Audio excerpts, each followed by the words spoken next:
karena nggak ada logistik, sempet makan yang namanya apa sih itu teh, simut teh, belalang. Oh Nah, iya iya. bener gak sih itu? Kayaknya pernah denger deh saya tuh. Bismillahirrahmanirrahim. Assalamualaikum warahmatullahi wabarakatuh. Waalaikumsalam warahmatullahi wabarakatuh. Nah, ini podcast kedua dan ini baru bisa dibilang podcast karena kemarin kan baru sendirian ya, pembukaan lah itu. Dan kali ini saya kedatangan, ini bukan tamu ya sebenarnya. Ini bukan tamu, tapi beliau ini juga salah satu tim HTB Adventure. Jadi yang kalau saya bikin video kayak gini, nanti yang editnya tuh beliau. Mungkin teman-teman banyak yang nggak tahu karena muka beliau ini jarang muncul. Kalau misalkan nge-live Instagram tuh jarang ada. Dia mainnya di belakang ya. Tapi kalau teman-teman perhatikan video-video trip kita di gunung-gunung yang pernah kita daki, pasti ada nih wajah-wajah orang ini tuh ada ya. Kayak di Cikuray, di Lawu, beliau juga ada. Kita kenalan dulu lah, Mang, sama siapa nih? Oke. Siapa yang tidak tahu ya? Bukan siapa yang tidak tahu. Mungkin buat kalian yang belum tahu ya, perkenalkan nama saya Akang Udin ya.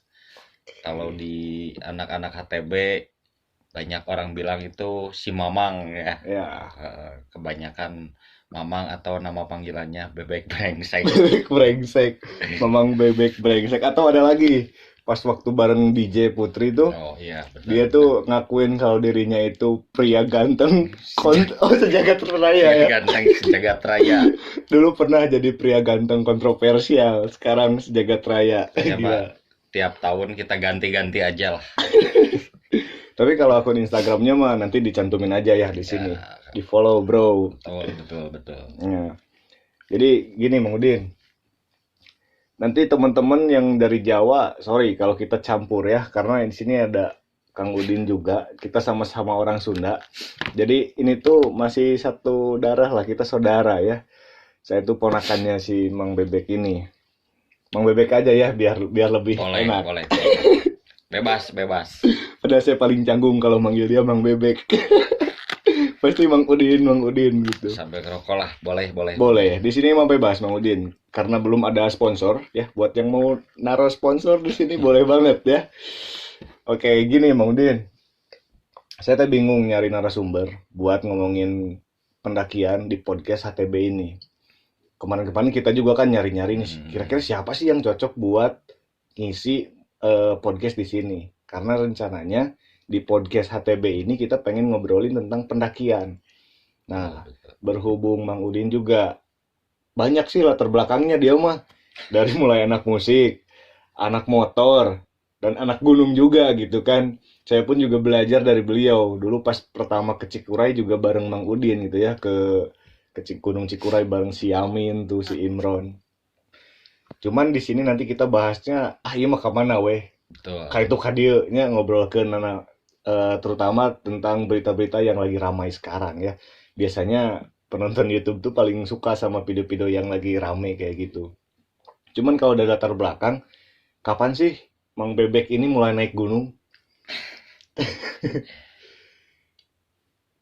Sebenarnya kalau awal mulanya itu naik gunung itu pertama kali naik gunung itu sama anak-anak SMP lah, kelas 3 SMP kalau nggak salah, pas mau ke SMA. Oh, Jadi ya memang lumayan cukup lama, tapi dari SMA, semenjak masuk SMA sampai keluar SMA itu belum pernah naik gunung lagi. oh, Nah, baru habis kelulusan SMA, karena memang tidak kuliah jadi langsung kuli. Nah, di situ baru mengenal namanya anak-anak gunung, tapi bukannya ikut ke gunung, tapi malah ke musik dulu. oh, Nah, habis dari musik beberapa tahun jenuh, barulah kita mulai mencoba naik ke gunung gitu. Habis ke gunung sambil jalan ke motor oh, gitu. banyak sekali memang. Tapi gitu. memang untuk hiburan atau memang untuk penghilang stres lah, atau memang apa ya, liburan paling enak itu memang naik gunung sih sebenarnya gitu. Oh. Meskipun capek, ya ada kepuasan tersendiri lah buat teman-teman semua. Oke. Berarti kalau misalkan udah dari SMP itu kan udah lama banget Iya, mungkin ya. betul. Kira-kira pas waktu awal-awal SMP itu naik gunung mana tuh? Nah, untuk pertama kali naik gunung itu ke Cikuray. Cikuray. Naik gunung Cikuray, tapi belum berani langsung menuju ke puncak. Dulu di Gunung Cikuray itu terkenalnya itu apa namanya? Pemancar. Pamancar. Pemancar. Nah, jadi dulu itu yang terkenalnya itu bukan puncak Cikuray, Oh. tapi kebanyakan campnya itu di Pamancar TPRI, stasiun Oh. televisi TPRI. Yang sekarang jadi base camp. Nah, itu. Jadi dulu itu memang kebanyakan ngecampnya itu di situ karena si sumbernya airnya juga bukan di atas dari sana. Tapi si sumber airnya itu lumayan agak jauh sih. Oh. Jadi kita ke bawah dulu Sebelum base camp. sebelum ke base Oh, camp. itu masuk ke daerah warga itu? Belum. Sesudah warga. Pas tanjakan menuju ke base camp. Bukan ke base camp, ke base camp Ke kan. base camp. Nah, yang ke dekat Pemancar. Nah, dulu itu sebelum ke Pemancar itu tempat campnya itu di sebelah sana. Soalnya dulu itu hampir semua itu kan pohon-pohon teh ya. Oh, kebun Nah, teh. kebun teh. Jadi memang dulu itu nggak seperti sekarang difasilitasan atau difasilitasi semua ya. Soalnya dulu itu kalau misalkan buat ngecamp itu paling muat berapa tenda gitu. Oke. Tapi saya potong nih Mang Bebek. Katanya dulu sempat cerita juga nih pas ngecamp di Pamancar itu karena nggak ada logistik sempat makan yang namanya apa sih itu teh simut teh belalang. Oh, Kena. iya. Bener gak sih itu? Kayaknya pernah denger nih saya tuh. Gimana tuh ceritanya? Oke. Rokok dulu coy. Oke, siap, santai di sini mah. Kopinya dikit lagi. Lah kalau bercerita ini salah satu banget coy. Itu lucu soalnya lucu dan saya juga belum ngalamin tuh makan itu. Padahal emang halal ya, belalang tuh Iya. halal. Jadi memang dulu sempat kan rencananya itu satu hari satu malam. Satu hari satu malam dengan perbekalan yang seadanya dengan anak-anak. Nah, ternyata pas mau pulang itu kan harus sarapan dulu. Si perbekalannya itu tinggal sisa beras doang. Sedangkan buat apa namanya? Lauknya. Buat lauknya itu nggak ada. Nggak ada. Nah, ada salah seorang temen, namanya itu siapa sih? Si Epi kalau nggak salah. Namanya si Epi. Katanya kita cari belalang aja. Soalnya belalang itu halal, terus rasanya gurih katanya gitu. Oh, kata anak-anak, ah masa sama belalang? Bener. Soalnya memang kata si Epi itu apa ya namanya? Pokoknya rasanya gurih. Terus anak-anak itu pada nggak mau sebenarnya, cuman ya kita juga harus tahu nggak apa namanya, nggak langsung dimasak semuanya, tapi ya ada beberapa yang harus dipotong, dibuang. Apanya tuh? Jadi si kepalanya sama si kakinya sama buntutnya itu dibuang. Jadi Oh, kita ambil badannya aja gitu. Gitu. Terus kalau bahasa Sunda itu disangrai, nggak Disangrai. pakai minyak. Ternyata memang rasanya itu memang gurih. Tapi itu nggak boleh istilahnya nggak boleh apa namanya ya? Kalau misalkan kita mau belalang sengaja gitu. sengaja, boleh sengajain. Itu nggak boleh sengaja. Kalau darurat aja berarti ya. Karena memang itu juga kita darurat, terus ada salah seorang dari teman kita yang memang tahu. Jadi nggak asal dia juga gitu ya. dapat ilmunya, nggak tahu dari siapa lah, kita mengikut-ngikut aja. Ternyata memang rasanya gurih. Tapi itu juga si belalangnya itu yang belalang yang Hijau. warnanya hijau-hijau, bukan belalang yang sembarangan. Kan ada yang gede gini kayak kasir kalau nggak salah mah bilang terus gitu. warnanya itu abu-abu atau Hmm. Ini itu mah yang hijau. bukan, itu mah yang warna Yang hijau. kecil-kecil berarti segede gini lah ya. Nah itu betul. Sama udang enak mana? Rasanya hampir mirip-mirip. Pokoknya mirip-mirip udang, rasanya gurih. Jadi penasaran. Asli. Tapi kalau buat nyobain boleh, tapi belalangnya itu yang hijau ya, yang Yang kecil-kecil. Ya lagian sekarang mah kalau misalkan ke gunung terus sengaja nyari belalang udah susah. Susah. Sekarang mah nggak ada belalang. Kalau Di sawah aja juga udah Hmm. nggak kelihatan kayaknya sekarang tuh. Kalau dulu mungkin memang karena masih asri ya mungkinnya dan banyak kebun teh gitu kan. Rumput-rumput juga masih tinggi mungkin dulu ya. Pokoknya suasananya Jauh. 100% jauh sama sekarang lah. Gila. Tendanya juga tenda pramuka emang. Oh, iya, memang kan dulu belum ada tenda-tenda yang seperti Tenda sekarang, dom, tenda-tenda dom yang enak banget lah. Kalau istilahnya safety-nya dapat ya. Kalau tenda-tenda sekarang, kalau dulu itu memang kita itu memang belajar survive di alam itu memang benar-benar gitu. Oh, kayak belajar dari pramuka. Nah, Diterapin di terus situ. diterapin. Oke. Jadi kalau mau masak nyari kayu. Berarti dulu perlengkapan naiknya juga masih seadanya. Seadanya. Sarungan. Sarungan ngeri. Dan kalau guys, ya itu ya di bawah kaki Gunung Cikuray itu ya di Pamancar itu kan sebenarnya dinginnya juga udah dingin ya. Dingin. Garut itu kan emang udah dingin sebenarnya di kotanya juga. Dan ini sarungan. Keren. Dulu itu pas kita kan naiknya itu weekend ya. Weekend. Kalau dibandingin sama sekarang, weekend dulu sama weekend sekarang jauh 100%. Dulu itu kalau weekend pas ke Pemancar, kita cuman satu tenda. Weekend itu satu tenda. Terus kan dulu warung nggak ada.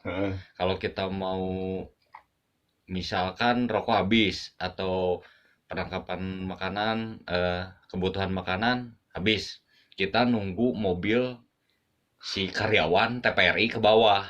Ngikut. Bukan ngikut, tapi kita nitip. Oh. Nanti balik lagi 5 jam atau 6 jam kemudian. Wah, dulu mah lucu, emang gokil ya. Gokil. Kita weekend cuman satu rombongan, teman-teman kita aja cuman berenam kalau nggak salah. Terus di pinggir-pinggir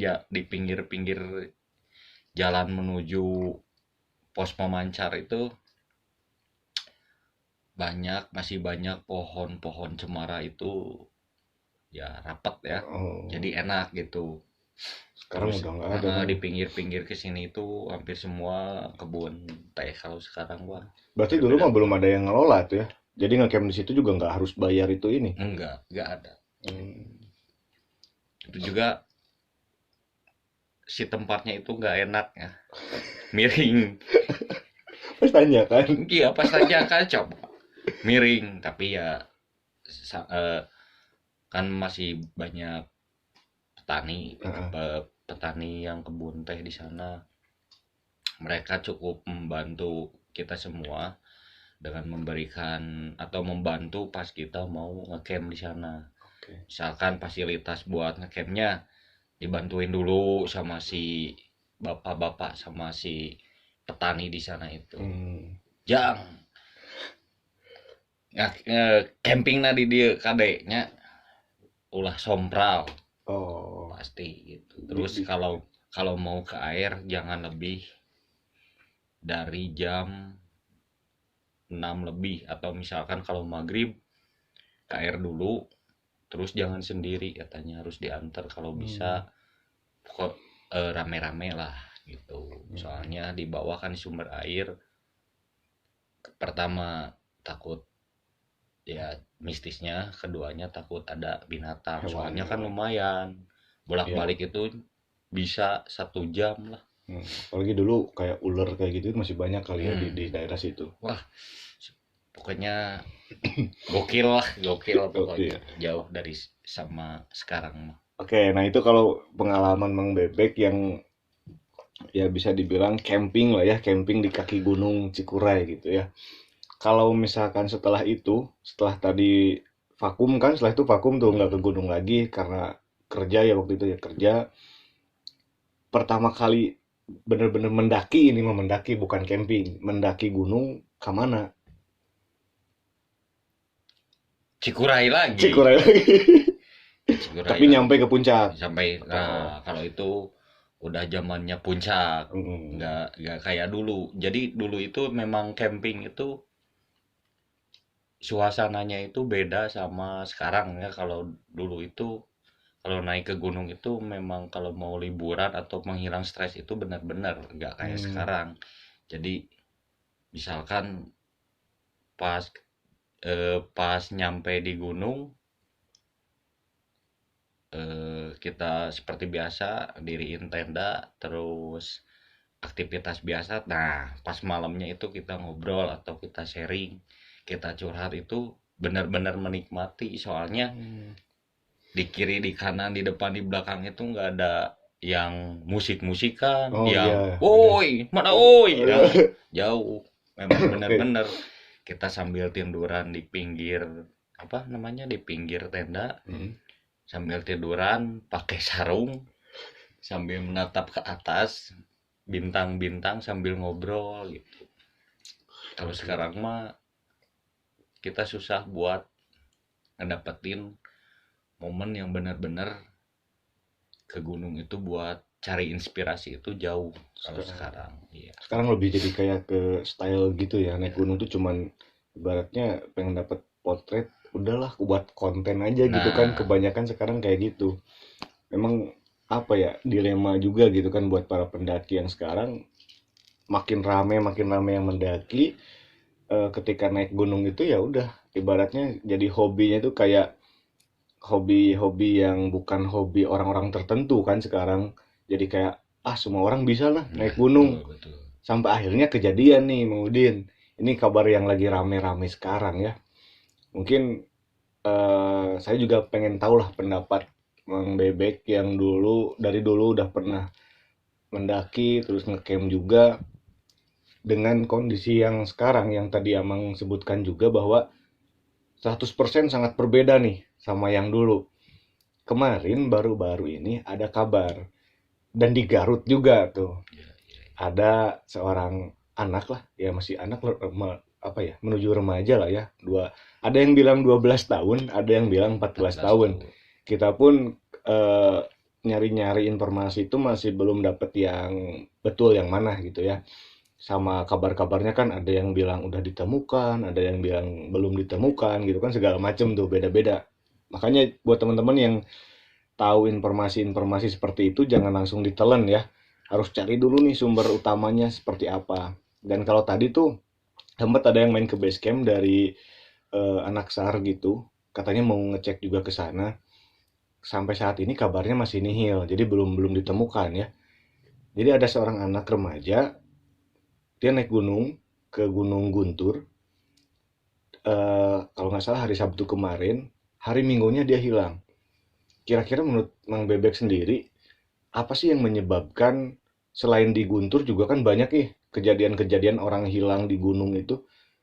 Apa sih penyebabnya, kok bisa bisa sampai hilang gitu? Naik gunung udah ada, apalagi sekarang kan, dulu masih mending kan, nggak ada treknya harus nyasar-nyasar dulu. Sekarang trek udah ada, yang jaga udah ada, kita bayar di sana. Tapi kok masih bisa hilang? Kira-kira gimana nih Mang Bebek? Jadi memang banyak banyak faktor ya, banyak faktor. Ada yang mengaitkannya. Kalau misalkan ada pendaki hilang nih, ada yang mengaitkannya dengan hal-hal mistis sama etika ya, kebanyakan Etika pendaki. etika pendakian itu juga tergantung kronologisnya seperti apa. Yang saya dengar pendaki yang kemarin hilang di Gunung Guntur itu kronologisnya kan temennya itu summit, Mm-mm. terus dia tinggal sendiri Di tenda. di tenda. Nah, kalau dulu kita itu kalau mau istilahnya kalau kalau mau naik summit misalkan, kalau mau summit semua, kalau enggak jangan meninggalkan teman kita cuman Sendiri. sendiri. Heeh. Harus ada yang nemenin. Nah, biasanya harus ada yang nemenin, kalau nggak berdua ya bertiga. Nah, itu juga kita terapin sampai sekarang. Nah, Ya, kalau di trip kita ya. di tim HTB, kalau misalkan ada yang nggak kuat, itu tidak boleh dia sendirian. Harus ditemenin meskipun dia udah misalkan usianya berapa tahun atau memang di bawah banyak orang, itu enggak. Ya. Kadang kita juga kalau mikirin ego, aduh, nggak orang teh can pernah ke puncak Ya. gitu kan. Kadang kita pengen ke puncak, tapi ngelihat teman kita nggak kuat, mau nggak mau kita nungguin di situ ya. Mungkin di next bisa ke puncak gitu. Karena memang keselamatan itu nomor satu ya, Wih, dibanding mantap. dengan puncak yang misalkan bulan depan juga kita bisa naik lagi lah. Oh, iya, Terus benar. jangan lupa kalau misalkan mau naik gunung itu ada istilahnya minta izin dari orang tua, karena kan kalau sudah kita mendapat izin orang tua itu, orang tua kan Tenang gitu ya. tenang, terus mendoakan kita. Oh iya, istilahnya kan betul. gitu. Jadi memang yang hal utama itu minta izin dari orang tua. Yang keduanya kita etika di gunungnya seperti apa. Terus yang berikutnya ya itu kekompakan tim itu sangat dibutuhkan di dalam pendakian.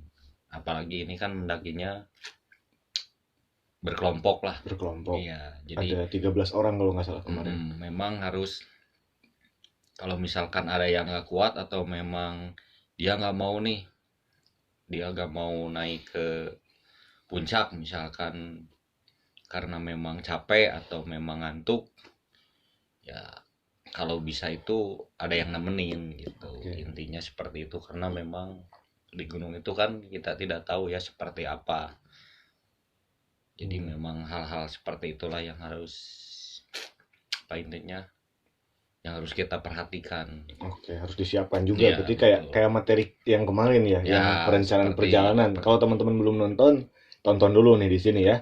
Perencanaan perjalanan, bahwa emang ketika naik gunung tuh nggak cuman kita mentang-mentang ada kelompok, mentang-mentang kita udah pernah naik, tiba-tiba kan terjadilah hal yang tidak diinginkan gitu kan.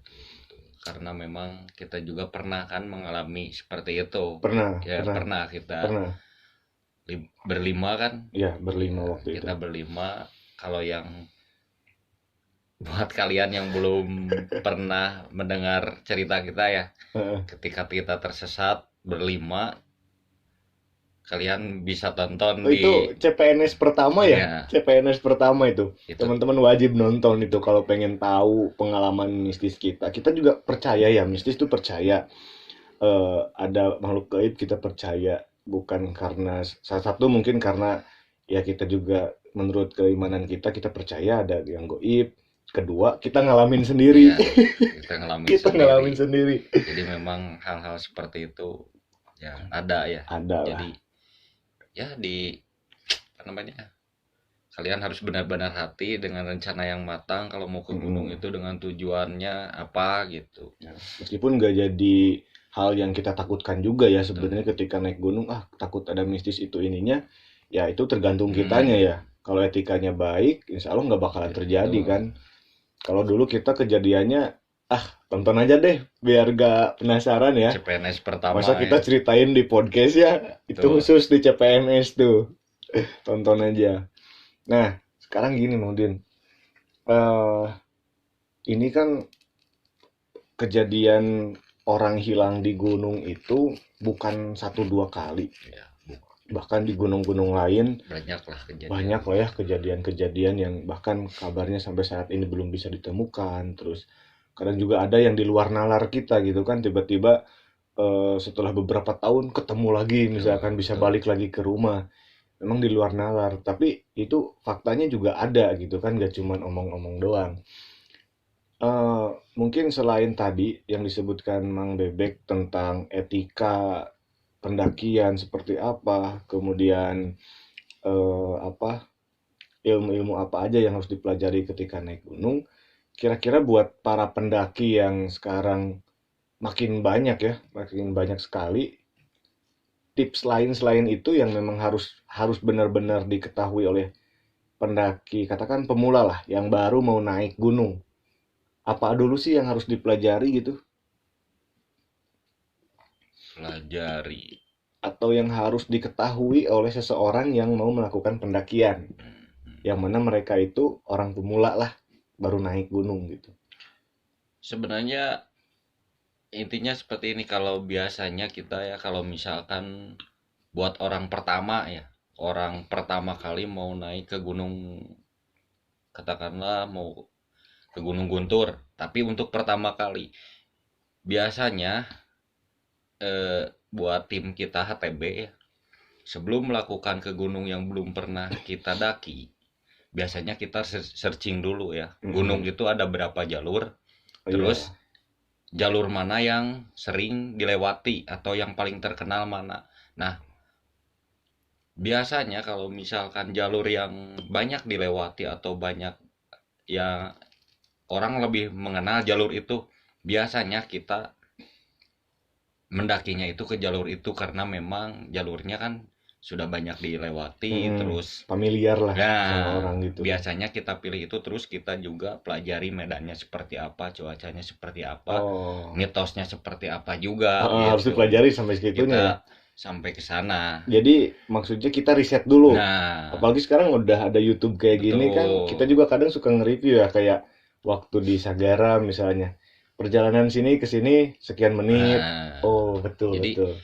Terus jaga kondisi fisik juga ya, misalkan. Terus ya intinya kita harus lebih mengenal dulu lah, lebih mengenal treknya seperti apa, trek gunungnya seperti apa, terus cuacanya seperti apa, mitosnya apa. Kita harus lebih tahu karakter gunungnya itu seperti apa dulu. Nah, terus kita persiapkan dulu fisik kita. Ya, selain etika juga kan, itu etika lebih penting ketika kita berada di gunung atau di jalur itu sendiri, karena memang tapi terkadang seperti ini juga ya, kadang misalkan kita naik berenam, tapi ada satu orang yang sompral lah. Nah, banyak orang bilang jangan sompral kalau di gunung, nanti lu gini. Nah, kebanyakan si yang sompral itu nggak kenapa, justru temennya. Nah, jadi jangan sampai kita yang berbuat salah, teman kita yang kena masalah. Mantap, itu quotes tuh. Jadi memang kekompakan kita tim itu memang diperlukan di dalam sebuah pendakian. Oke, itu berarti kayak nentuin siapa leadernya, siapa apa yang di belakang sudah lama nggak naik, sweeper ya, sweepernya, yang tukang masak, yang dirinten segala macam, harus ditentuin bener-bener gitu ya. Kalau misalkan salah satunya ini pemula untuk bisa memulai pendakian, kalau misalkan dia percayakan sama, banyak kan sekarang tuh yang open trip, OT. Kalau dia percayakan sama OT, gimana tuh? Dia udah riset, saya mau ke Gunung Cikuray nih, treknya kayak gini, jalurnya kayak gini, tapi dia masih ragu. Nah, akhirnya dia memutuskan untuk memilih OT. Kira-kira tips Mang Bebek sendiri untuk memilih OT itu seperti apa gitu? Bukan berarti kita pengen ada tamu ya, enggak. Sebenarnya itu bisa jadi salah satu rekomendasi apa ya, solusi juga ya, buat orang yang pertama kali mau naik ke gunung. Misalkan kita pilih OT ya, open trip, tapi kita juga jangan asal-asalan milih panitia tripnya itu juga. Kita juga harus cari tahu apakah ini sudah berpengalaman, atau misalkan udah ke gunung mana aja, terus lihat lagi bukan biografi apa ya, portofolionya ya. Apalagi kalau yang open trip itu punya IG-nya, terus punya YouTube-nya juga, itu lebih bagus. Jadi kayak HTB berarti. jadi si pemula itu memang benar-benar terpantau ya, terpantau, sambil dia juga merhatiin gitu. Maksudnya dia belajar, Hmm. oh naik gunung itu seperti ini Gitu. gitu. Berarti mempercayakan sama orang yang lebih berpengalaman, Heeh, tetapi tetap dicari tahu dulu belakangnya heeh, seperti apa. seperti apa. Jadi jangan Hmm. asal-asalan gitu kan. Takutnya Gak sedikit juga yang betul, bikin betul. open trip Tapi nggak tanggung yang jawab. jadi yang tidak bisa mengorganisir para tamunya Tamunya, atau ya. peserta gitu, Betul, seperti itu lebih bagus sebenarnya.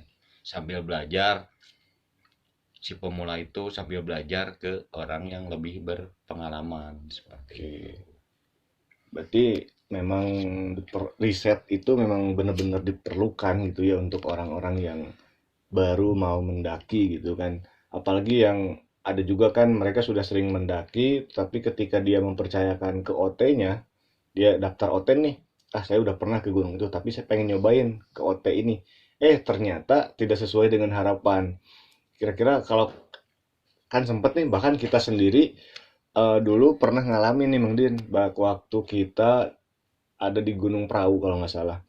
Kita lagi pendakian bersama, bukan OT ya, pendakian bersama, jadi sama teman-teman HTB yang waktu itu.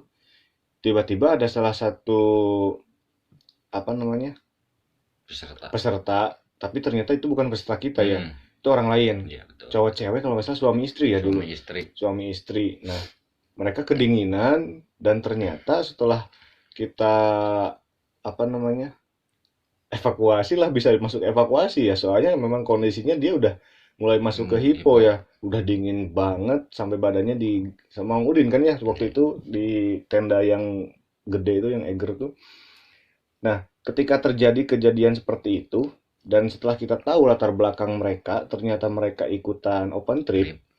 dengan kondisi kok open trip cuma berdua, yang lain pada kemana gitu kan. Pas kita tanya ternyata panitianya udah di depan Udah pada di katanya. depan. Mereka bawa sekian puluh orang, kalau nggak salah 30 ya, Lebih lebih tuh, lebih dari 30, sampai ada dua orang yang dia bener-bener di tertinggal ya. belakang sampai kena hipo. Nah, itu sebenarnya menjadi tanggung jawab siapa?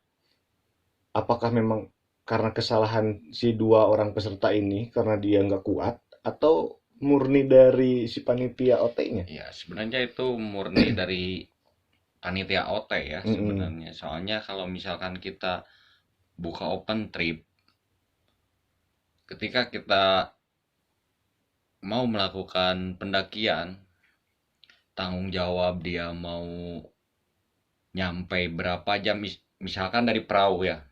Perahu itu dari base camp ke puncak, misalkan ke camp area itu misalkan 3 jam. Mau dia capek, mau dia misalkan jalannya itu baru satu langkah berhenti, dua langkah berhenti, mau tidak mau si panitia itu harus ada sweeper Yang tanggung menemani. jawab, menemani. Mau dia estimasinya 3 jam, dia nyampe 7 jam, itu udah tanggung jawab kita. Jadi meskipun oke lah ketika si panitia sebagian di depan ngurusin tenda misalkan, tapi tetap di belakang harus ada, Tetap. jangan sampai ditinggal gitu ya. Pokoknya sweeper itu harus ada ya. Mau gimana pun juga itu tanggung jawab peserta ya, mulai dari keselamatan sampai nyawanya itu memang tanggung jawab panitia open trip. Ini beliau paling paham banget kalau masalah sweeper, karena posisinya kalau naik gunung pasti di belakang dan menemani tamu-tamu yang kayak tadi, mereka yang nggak kuat jalannya, lambat jalannya misalnya, tapi bener-bener dia temenin. Waktu di Lawu juga sampai base camp paling terakhir pokoknya. Jadi emang seru banget ya kalau misalkan kita ngobrolin gunung terus dengan pemahaman-pemahaman yang luas ya, dari itu kan dari Mang Bebek gitu kan. Kemudian sebelumnya mungkin teman-teman dengernya dari saya terus kalau di Instagram ya, kalau di live Instagram kadang suka nggak jelas tuh kalau di live Instagram ngomonginnya apalah, habis gunung tiba-tiba ke asmara dan lain-lain. Nah, ini salah satu apa ya, obrolan kita pada malam hari ini yang ternyata sangat eh, berpengaruh sekali buat teman-teman yang nonton. Mudah-mudahan jadi masukan juga, jadi pembelajaran juga ya ke depannya. Apalagi kejadian orang yang tadi. Dan insya Allah kita bakalan pantau terus ya kondisi yang kemarin. Satu dikarenakan kejadiannya di Garut, Mm-mm. ada kayak rasa penasaran, kita orang Garut sendiri masa nggak tahu sih informasi yang sebenarnya gitu. Karena kita nggak mau nelen berita itu dari media doang gitu kan. Kadang di media tuh, aduh, berita A, berita C-nya udah keluar, padahal belum belum asli gitu, belum fakta, nggak ada faktanya. Jadi gitu dulu Mang Bebek lah buat Siap, malam hari ini siap, mah. siap. Thank you pisan, thank you banget ya, hatur nuhun buat malam hari ini. Akhirnya Mang Bebek bisa ada di depan layar karena dia tuh paling males buat ada di depan layar, makanya yang sering ada di layar tuh saya terus gitu. Beliau mainnya di belakang, editor, sekarang lagi main di editor. Mudah-mudahan nanti kedepannya kita bisa ngundang teman-teman dari HTB yang lain. Kita pengen ngundang HTB dulu lah. Banyak sebenarnya tim HTB itu, ada yang dari Bekasi, di Garut kita ya, Depok, di Depok ya, di Depok juga. Sukabumi. Sukabumi tuh ada. Dulu yang di Solo dia udah ke Cimahi, sekarang udah Ya. pindah, udah lulus dia tuh, si Bang Rizky, Bang Hafid, Bang Ipan, banyak pokoknya mah teman-teman HTB.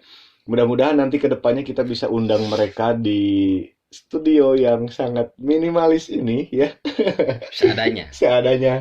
Tapi mudah-mudahan kalau teman-teman banyak yang nonton, banyak yang komen, yang nge-like dan nge-share, insya Allah YouTube ini juga berkembang ya. Jadi bantu teruslah YouTube-nya biar berkembang dan biar kita semangat. Sebelumnya kan kita pasif tuh, nggak aktif. Tapi semenjak kita semangat, semangat lagi, akhirnya bisa kejadian kayak gini. Jadi gitu dulu Mang Bebek untuk malam hari ini. Thank you banget. Kalau kalau kedepannya saya undang lagi, bukan diundang ya, karena dia juga bagian dari manajemen ya. Boleh asal ada bayaran. Aduh, ngeri, ngeri, ngeri. Mudah-mudahan nanti bisa saya bayar ya. Yang bayar dia, yang kerja dia. Sama-sama kerja dia padahal nih. Padahal disibukkan dengan kondisi yang lain. Kemarin abis pulang dari Ciletuh ya, abis touring. Saya nggak ikut kemarin tuh, aduh pada pengen banget. Oke, itu dulu lah buat podcast malam hari ini ya. Ini di podcast kedua, kita masih belum punya nama, Mang. Buat podcast pendaki ini, apa sih namanya? Karena video yang kemarin baru kita upload ya. Jadi buat teman-teman yang pengen ngasih masukan atau saran buat nama podcast ini, pokoknya kaitannya dengan pendakian. Kira-kira nama podcastnya apa gitu, biar berbeda dengan yang lain ya. Komen di bawah, kita lagi blank nih, belum bisa mikir. Gitu dulu, thank you banget buat malam hari ini. Tetap di HTB Adventure. Assalamualaikum warahmatullahi wabarakatuh.